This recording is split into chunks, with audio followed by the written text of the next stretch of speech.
Assalamualaikum warahmatullahi wabarakatuh. Selamat malam rekan-rekan semua hadirin yang sudah menyaksikan siaran langsung ya diskusi publik terkait dengan isu-isu internasional yang sekarang sedang cukup dan sangat ramai diperbincangkan ya. Baik, terima kasih kepada para peserta yang cukup antusias ya. Izinkan saya memulai diskusi kita pada malam hari ini, yang mana berjudul eh, Perang Dagang Dunia, Tantangan dan Peluang bagi Indonesia. Ya. Jadi memang dalam kurun waktu sebulan terakhir ya, kita dunia itu menyaksikan eskalasi tensi dagang yang cukup tinggi gitu ya. Tentu di antara dua kekuatan ekonomi terbesar ya, Amerika dan Tiongkok. Mulanya memang kita tahu bahwa ketika Donald Trump itu menetapkan kebijakan tarif yang cukup tinggi, dirasa cukup tinggi bagi negara Cina dan negara-negara lain ya. Nah, memang kalau kita lihat angkanya, tarif resiprokal yang ditetapkan tertinggi itu adalah negara Cina, yakni 34%. Yang kemudian turun ke bawahnya ada Uni Eropa, Vietnam, Taiwan, Jepang. Lalu Indonesia di angka 32%. Dan tarif ke barang Amerika Serikat, artinya Amerika Serikat yang mau ke Indonesia itu ditetapkan 64%. Barang Indonesia yang mau ke Amerika itu 34%. Nah, itu kemudian dianggap cukup memberatkan ya bagi para pengusaha-pengusaha kita yang memiliki kekuatan di bidang ekspor seperti misalnya tekstil, terus manufaktur dan komoditas lain seperti misalnya bahan bahan baku ya seperti misalnya beras, gula, dan macam-macam itu. Nah, tentu ini kan sebetulnya eh, perang dagang ini bukan hanya persoalan bilateral sebetulnya, karena memang dampaknya sangat luas dan negara-negara juga melakukan respon yang serupa. Misalnya Cina juga mengeluarkan kebijakan balasan juga, tapi Indonesia mengambil langkah negosiasi ya, telah mengirimkan tim untuk kemudian berdiskusi dengan timnya Donald Trump supaya nanti ada kebijakan yang dianggap bisa lebih ramah terhadap komoditas ekonomi kita, nasional kita Indonesia. Nah, ini secara umum garis besar diskusi yang kita bahas dan kita akan menguliknya gitu ya, berkaitan dengan bagaimana Indonesia merespon dan bagaimana sebetulnya dalam konteks ini dalam bacaan hubungan internasional. Nah, tentu dalam tema ini kami sudah bersama dengan para dua narasumber ya yang cukup kompeten di bidang hubungan internasional. Alhamdulillah telah bersedia hadir di hadapan kita semua, yakni Bapak Ahmad Nurholis ya dari sekarang dosen HI ya di Universitas Sriwijaya Palembang. Lalu juga ada Bapak Aprilian Sena yang juga selaku host dan juga direktur dari Indonesia Internasional ya, International Politik Forum dan juga sebagai akademisi dari Universitas Jilin Cina ya. Nah, nanti kedua narasumber ini akan memberikan sebuah paparan ya, bagaimana sebetulnya tantangan dan juga peluang yang bisa diambil bagi Indonesia dan bagaimana sebetulnya dalam bacaan teori-teori HI terkait dengan kondisi yang terjadi pada pada hari ini. Nah, untuk mempersingkat waktu, saya akan memulainya dari Bapak Ahmad Nurholis ya, yang nanti akan memberikan satu pandangan yang secara konstruktif, teoritis, dan kemudian bisa membaca bagaimana sebetulnya peta geopolitik internasional kita pada hari ini. Untuk Mas Holis ya, waktu dan tempat saya persilakan untuk waktu kurang lebih 15 sampai 20 menit ya. Silakan Mas Holis. Terima kasih Mas Hendra sebelumnya. Suaranya terdengar jelas nggak Mas Hendra? Ya, terdengar Mas. Terima kasih atas waktunya. Dalam kesempatan kali ini ya, memang ini topik yang menarik dan kita tahu bahwa topik ini memanas belakangan ini Dan ada satu hal yang ingin saya katakan bahwa perang dagang yang diinisiasi oleh Trump sebenarnya memiliki tendensi alasan geopolitik. Sebetulnya bukan persoalan ekonomi ya, untuk alasan awal, karena bagi saya tendensinya lebih ke politik, di mana di masa awal Trump menjabat sebagai presiden di tahun 2017-an, kebijakan soal perang dagang dan perang tarif ini sebenarnya sudah dimulai sejak itu. Nah, alasan yang terpenting kenapa akhirnya Trump melaksanakan kebijakan ini, ada satu catatan yang saya ambil dari tulisan Mearsheimer ya. Kalau tidak salah di kisaran tahun 2021, Trump sebenarnya memiliki niatan bahwa perang dagang yang dia lancarkan, yang perang tarif yang dia lakukan, itu sebenarnya target awalnya mengarah ke China. Karena China dipandang sebagai kekuatan ekonomi yang bangkit dan bahkan dalam beberapa catatan secara GDP yang berdasarkan purchasing power parity, artinya GDP yang didasarkan pada daya beli masyarakat di dalam negeri sesuai dengan harga barang dan sebagainya, itu bahkan China itu sudah melampaui Amerika Serikat.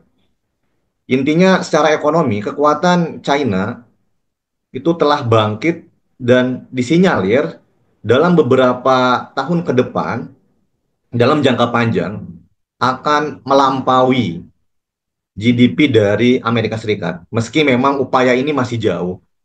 Nah, tapi yang harus dicatat adalah bahwa dalam analisis geopolitik, siapapun itu, negara manapun itu akan berupaya untuk mentransformasikan kekuatan ekonominya menjadi kekuatan militer. Karena dalam realisme, di teori hubungan internasional, ada istilah bahwa siapa yang kuat, dia yang akan bertahan dalam gelanggang politik internasional. Makanya, setiap negara-negara besar, adik kuasa, akan terus berupaya untuk menjadi yang terkuat di antara yang lainnya.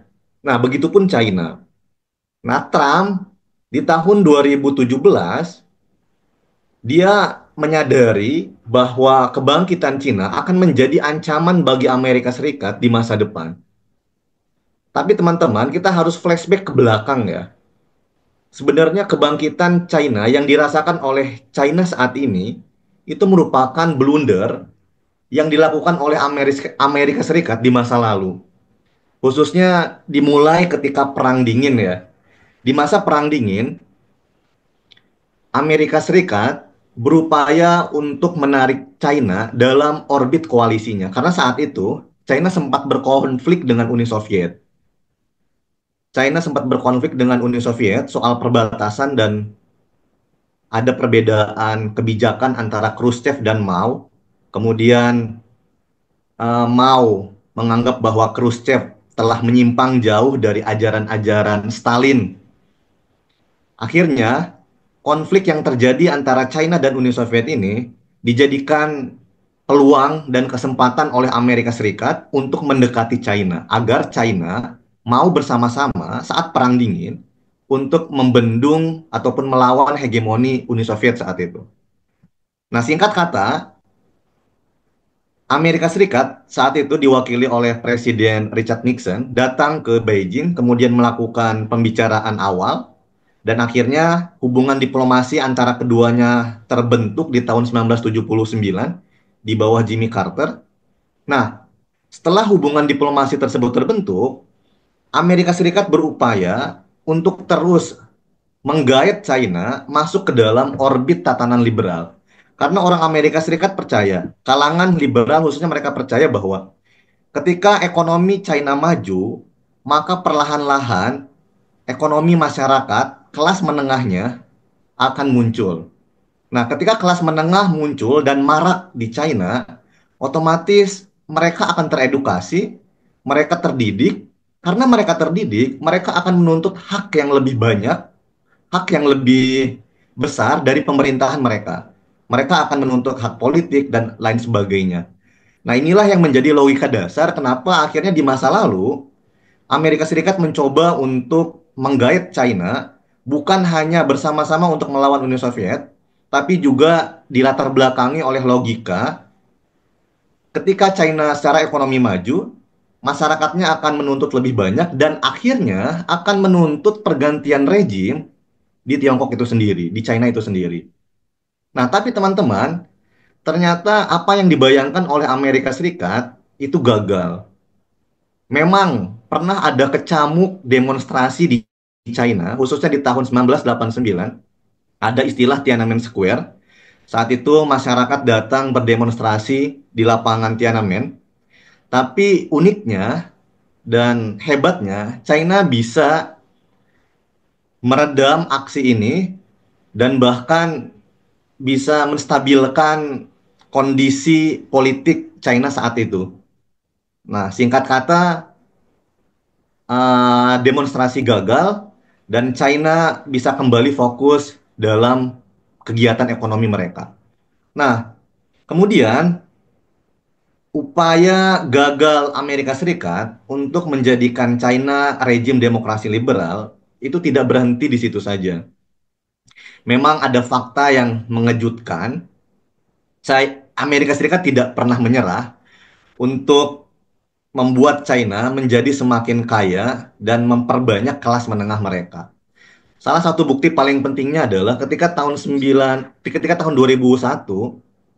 Amerika Serikat menyepakati agar China diterima dalam WTO.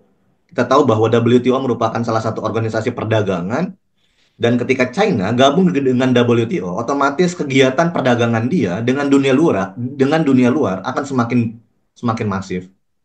Dan ini tidak mampu untuk membendung kebangkitan China semakin lebih lebih besar lagi. Alih-alih China terjerumus ke dalam jebakan pikiran-pikiran liberal, malah China semakin memantapkan kuasanya, khususnya dalam ekonomi mereka. Nah, setelah China semakin bangkit, teman-teman, ini di tahun 2010 kita tahu bahwa China bisa menyalip Jepang saat itu, dan posisi China ada di peringkat kedua di bawah Amerika Serikat. Dan ini semakin memantapkan ekonomi China di masa yang akan datang.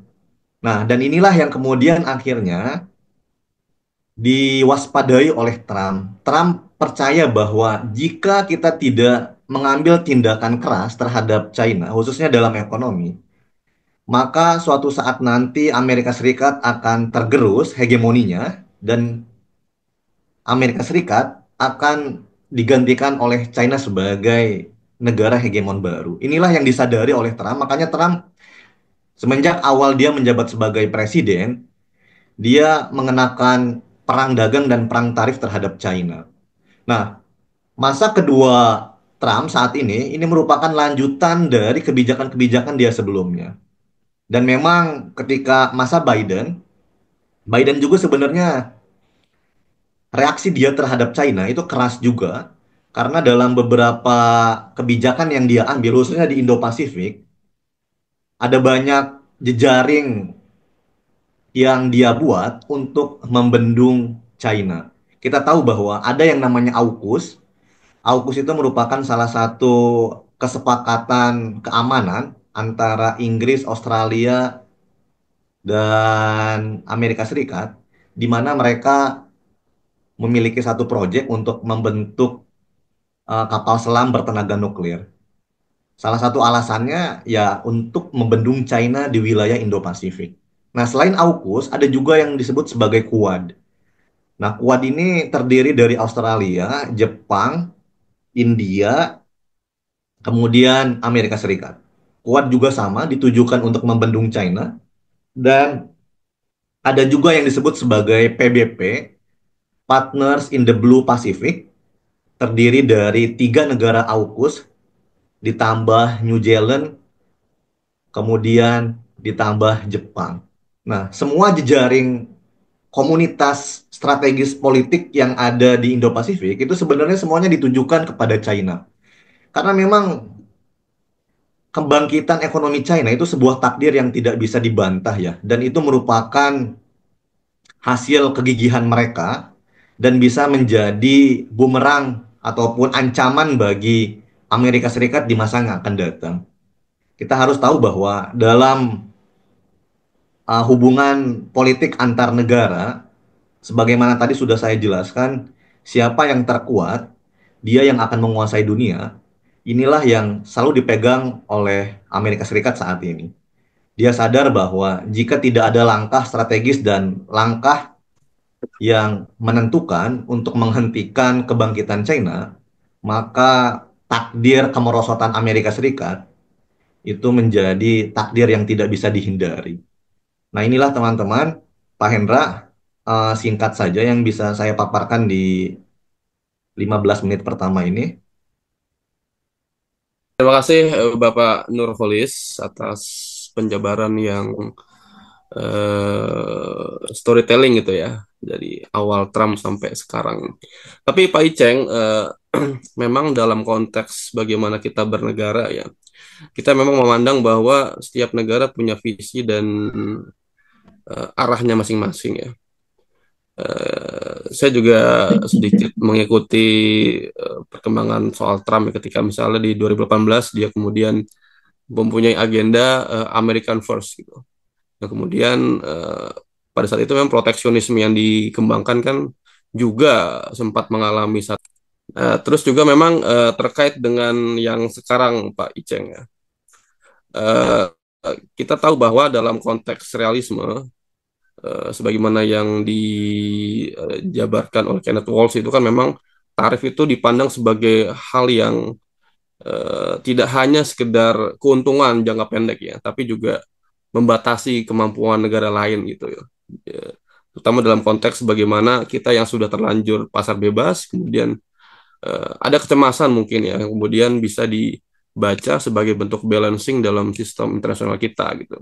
Nah, tapi Pak Iceng tadi penjabarannya belum menjelaskan terkait dengan bagaimana dalam konteks Indonesia gitu ya. Kita tahu bahwa ekspor kita ke Amerika itu bisa dibilang cukup besar ya di sektor tekstil misalnya ya. Terus juga sumber daya alam, ikan, udang ya, terus dan juga mebel juga lumayan ya. Dan memang termasuk juga sawit. Eh, Tantangannya adalah kemudian bagaimana nanti next itu ya. Kita nggak tahu hasil dari negosiasi seperti apa. Nanti kita sambil menunggu ya. Tentu ekspor kita terdampak dan mengalami kelambatan yang cukup besar ya, terkait dengan permintaan global itu. Terus juga ada ketidakpastian pasar juga, seperti kita tahu bahwa sekarang juga harga emas juga meroket tinggi, yang bisa kita baca sebagai dampak dari kebijakan Trump ini. Lalu juga defisit perdagangan dan pelemahan rupiah juga masih hal yang menjadi pekerjaan rumah gitu loh.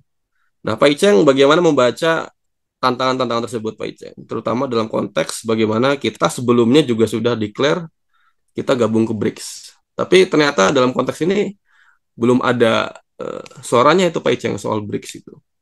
Bisa nggak kira-kira peluang itu didapat eh, secara optimal gitu tanpa kita kemudian bergantung sekali pada Amerika gitu. Silakan Pak Iceng. Oke, terima kasih Mas Hendra. Mungkin saya ingin menyanggah sedikit ya. Sebenarnya porsi ekspor kita dibandingkan ke beberapa negara, khususnya ke China, ke Amerika Serikat tuh porsinya sangat kecil sekali ya. Saya kurang paham angkanya, tapi memang angkanya sangat kecil sekali dibandingkan ke China. Artinya memang dampak dari perang dagang dan perang tarif bagi Indonesia itu sebenarnya menurut Airlangga Hartarto ya, dalam beberapa statement dia mengatakan sebenarnya tidak terlalu besar dampaknya. Itu yang pertama. Terus yang kedua, memang sekalipun porsi ekspor kita ke Amerika Serikat sangat kecil dibandingkan ke China, tapi memang kita jangan menyepelekan kebijakan yang sudah dilakukan oleh Trump ini. Tapi satu hal yang ingin saya katakan adalah bahwa di tengah perang tarif, perang dagang, pada akhirnya sebenarnya Trump ingin menguji ya negara mana yang loyal ke Amerika Serikat dan negara mana yang tidak loyal ke Amerika Serikat. Mungkin negara-negara yang memberikan respon balasan atau tarif balasan dianggap sebagai orang-orang ataupun negara-negara yang tidak loyal terhadap Amerika Serikat. Dan respon dari pemerintah Indonesia dalam hal ini, saya rasa pemerintah Indonesia sangat low profile ya. Bahkan mau melakukan negosiasi tanpa menentang kebijakan Trump itu sendiri. Artinya memang Indonesia cerdik dalam melihat kondisi dan situasi, dan saya rasa ini bagus bagi masa depan hubungan Indonesia dan Amerika Serikat. Kemudian saya rasa langkah yang diambil oleh Indonesia pun tidak menyakiti pemerintah China, karena memang di sisi lain pemerintah Indonesia sebagaimana kita tahu semua bahwa kita sudah gabung ke BRICS. Saya rasa itu bisa menjadi jaminan ataupun asuransi bahwa kita juga sebenarnya ingin melakukan kerjasama konstruktif dengan pemerintah China dan teman-teman BRICS yang lainnya. Sebenarnya langkah yang diambil oleh Indonesia itu hampir mirip dengan India ya. India juga sama, kita tahu bahwa sekalipun dia gabung di BRICS, tapi di sisi lain dia gabung di Quad juga dengan beberapa aliansi sekutu Amerika Serikat di Indo-Pasifik. Nah, itu yang kedua, dan saya rasa memang sikap netral Indonesia terhadap perang dagang dan perang tarif ini merupakan satu langkah yang strategis dan bijak, Pak Hendra. Mungkin itu saja. Oke, baik Pak Iceng, terima kasih. Memang kalau kita bandingkan ya dengan ini kita diskusi ini aja, diskusi mengalir aja gitu ya.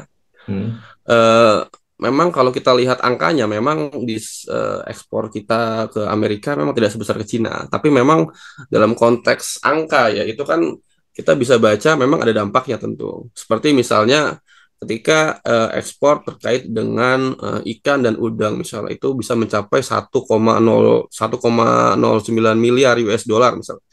Angka segitu memang kecil dalam konteks angka global, tapi ketika kita turunkan kepada mereka-mereka petani-petani yang sudah terbiasa ekspor, kan kena dampaknya juga gitu loh. Nah, jadi kita ngebacanya secara dalam konteks apa namanya ekonomi mikro, yaitu tentu berdampak. Dan satu lagi memang eh, menurut saya ketika misalnya suatu negara sedang dalam satu kondisi ancaman tertekan, memang idealnya itu kita bisa merujuk hanya pada pengamat Pak Iceng. Tidak bisa kita kemudian merujuk pernyataan pada pejabat yang berkuasa saat itu. Karena memang dalam konteks komunikasi, situational crisis itu pasti dibangun. Gak mungkin pejabat menyampaikan hal yang buruk ketika krisis kan. Pasti menyampaikan hal-hal yang baik gitu. Ketika misalnya Pak Erlangga menyampaikan bahwa oh ternyata ekspor kita nggak banyak. Oh tidak begitu tapi kan. Tapi kalau kita lihat angkanya kan ada dampaknya juga gitu. Dan memang sekali lagi ketika kita dalam situasi krisis, tidak bisa kita mendengar hanya dari satu sumber ya. Kita tentu dalam konteks ini berharap kepada para pengamat ya, ekonom, akademisi yang kemudian bisa secara netral membaca situasi yang terjadi tanpa merujuk pada mereka-mereka yang sedang berkuasa supaya apa yang disampaikan memang benar-benar netral dan sesuai dengan apa yang terjadi gitu ya. Terus eh, itu tanggapan saya. Terus yang berikutnya Pak Iceng, kita tahu bahwa sekarang ini kan kita sedang mengalami satu eh, hal problematik terkait dengan lemahnya daya beli masyarakat Pak Iceng. Kita belum selesai pada urusan PHK, belum selesai pada urusan bagaimana penguatan rupiah, tiba-tiba kita dihantam kepada kebijakan tarif yang begitu luar biasa, Hmm. agak lebay sih luar biasa ya, agak sedikit mengganggu ya stabilitas ekonomi kita gitu. Nah, kita tentu mengetahui bahwa Indonesia ini kan menganut politik bebas aktif ya. Bagaimana kemudian apakah prinsip ini mungkin bisa dijabarkan sesuai dengan analisis teori HI ya? Apakah langkah politik kita ya terkait dengan bebas aktif ini sebagaimana dalam UUD 45 kita itu bisa menjadi jalan tengah yang kemudian bisa diterima semua pihak gitu. Karena tentu saya sih berharap ya dengan adanya landasan berpikir seperti itu kita bisa diterima di dua, dua penguasa dunia, Cina dan Amerika gitu. Tapi ternyata dalam konteks yang kemarin kita ternyata dipukul habis oleh Amerika dan kita tidak menyangka bahwa kita juga kena juga kena kebijakan yang begitu eh, mempengaruhi daya beli dan juga petani kita gitu. Apakah kemudian langkah ini kemudian bisa kemudian menetralisir ya hal-hal yang sedemikian gitu. Silakan Pak Ica yang terakhir, nanti untuk selanjutnya saya persilakan Mas Yana ya. Oke, Mas Hendra, terima kasih atas pertanyaannya. Saya rasa memang selama ini kebijakan luar negeri bebas aktif Indonesia itu masih komprehensif ya bagi perkembangan langkah strategis pemerintah Indonesia untuk beberapa kebijakan luar negeri ya. Karena memang harus dicatat Mas Hendra, sebenarnya yang dikenakan oleh Trump atas perang tarifnya itu kan bukan hanya Indonesia ya sebagai mungkin dalam katakanlah pihak yang netral. Bahkan sekutunya sendiri, Uni Eropa, negara-negara Eropa itu terkena dampak dari perang tarif. Artinya memang dalam hal ini Trump memang mencoba untuk bahkan saya punya punya analisis di belakang itu ya. Sebenarnya kenapa akhirnya Trump melancarkan perang tarif ke segala sisi, baik ke sekutunya, bahkan sekutu tradisionalnya ya. Ada satu hal yang memang melatar belakangi itu. Yang pertama memang tadi sudah dikatakan oleh Mas Hendra, Trump ini kan salah satu tipikal pemimpin yang populis ya, yang nasionalis, yang proteksionis dan sebagainya. American First menjadi salah satu diktum politik dalam kebijakan luar negerinya. Memang ini yang menjadi catatan yang pertama. Terus yang kedua, memang dalam analisis saya, sepertinya Trump itu punya maksud di belakang itu semua. Satu hal yang saya ingin catat adalah bahwa Trump itu kan akhir-akhir ini dia terkesan paranoia ataupun terkesan terlalu panik terhadap kebangkitan China. Dan memang kenapa akhirnya Trump mencoba untuk melancarkan perang tarif ke segala sisi, salah satunya adalah untuk meyakinkan Rusia ataupun Putin bahwa sebenarnya dia ingin mencoba mengajak Putin masuk ke dalam orbit aliansinya. Kita lihat coba, dalam beberapa kesempatan, sikap Trump terhadap Putin itu sangat lembut sekali ya, sangat melemah. Bahkan untuk persoalan NATO, kemudian persoalan Ukraina, dia terkesan lebih berada di pihak Putin ya. Mungkin dalam tanda kutip, karena memang dalam beberapa kali kegiatan negosiasi, misalkan yang terjadi di Arab Saudi, misalkan uh, Trump tidak melibatkan kubu dari Ukraina ataupun sekutunya di Uni Eropa ketika negosiasi dengan Rusia. Saya punya kecenderungan menduga bahwa beberapa kebijakan yang diambil Trump akhir-akhir ini, di mana dia sangat keras terhadap sekutu-sekutunya, kemudian dia lembut terhadap Putin, itu sebenarnya salah satu reaksi yang coba ditampakkan oleh Trump bahwa dia itu lebih dekat kepada Rusia dan dia ingin Rusia berada di pihaknya agar sama-sama mau untuk membendung kebangkitan China. Nah, itu dugaan-dugaan awal saya. Tadi yang Pak Hendra bilang bahwa apakah kebijakan netralitas Indonesia bisa baik bagi Indonesia, saya selalu yakin bahwa itu baik bagi Indonesia karena yang dikenakan oleh Trump bukan cuma Indonesia yang pihak yang netral, bahkan sekutunya sendiri di Uni Eropa itu kena perang tarif ini. Mungkin itu saja Mas Hendra. Oke